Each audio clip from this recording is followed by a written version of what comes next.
ఇప్పుడు మీరు గెలవలేరు అనేది నిజం కావచ్చా? కానీ ఎప్పటికీ గెలవలేవు అనేది మాత్రం ఎప్పటికీ నిజం కాదా? గుర్తుంచుకోండి. పరిస్థితులు ఎంత కఠినంగా ఉన్నా కాస్త ఓపికతో ఉండండి.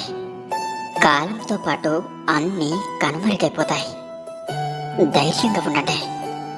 గుర్తుంచుకోండి, ఒక పేదవాడి గౌరవాన్ని ఎప్పటికైనా నిలబెట్టేదే ఒక్క చదువు మాత్రమే కదంటారా? శత్రువు ఎంతటి వాడైనా నీ ఆత్మస్థైర్యమే నీకు రక్ష. ఊరు దాటకుండా బాగుపడ్డవాడు లేడు. ఊరు దాటే మనశ్శాంతిగా ఉన్నవాడు కూడా లేడు కదంటారా? ఎప్పటికైనా నీ బాధ ఇంకా నీ కష్టం నువ్వే పడాలి. నీకోసం ఏ ఒక్కరూ లేరు, రారు కూడా. గుర్తుంచుకోండి, ఒక్కసారి నిలబడి గుండె ధైర్యం తెచ్చుకొని చూడండి. ఇక అప్పుడు ప్రపంచం మొత్తం మీ పాదాల కిందే ఉంటుంది. ధైర్యంగా ఎదుర్కోండి. మీరు తలుచుకుంటే ఈ ప్రపంచంలో అసాధ్యమైనదంటూ ఏది ఉండదా? బ్రతకడం ఏముంది? భిక్షాటన చేసైనా బ్రతకవచ్చా? కానీ ఈ మధ్యతరగతి గోడల్ని బద్దలు కొట్టాలంటేనే ఎంతో కష్టపడాల్సి ఉంటుంది కదంటారా? యోధులు అంటే ఎప్పుడు కూడా విజయాన్ని సాధించేవారు అని కాదు, ఎల్లప్పుడూ పోరాటం చేసేవారు అని అర్థం.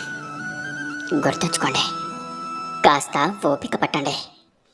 మీరు అవసరం లేదు అనుకున్న వాళ్ళకి మళ్ళీ మీరే కావాలి అనే రోజులు తప్పకుండా వస్తాయి.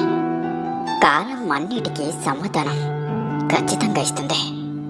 అలాగే వారికి గుణపాఠం చెప్పే అవకాశం కూడా మీకే ఇస్తుంది.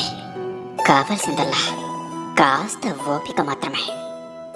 గుర్తుంచుకోండి, అడవుల్లో తిరిగిన రాముడు ప్రతి ఊరి గుడిలో భగవంతుడిగా మారడానికి కారణం ఆయన పడిన కష్టం కదా, ఆయన పాటించిన ధర్మం.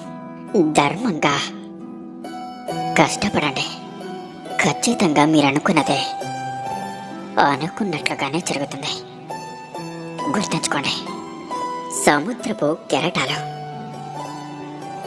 తీరంలోని ఇసుకను తాకే, రాళ్లను తాకే, వాటి ఆకారాన్ని మార్చేస్తాయి.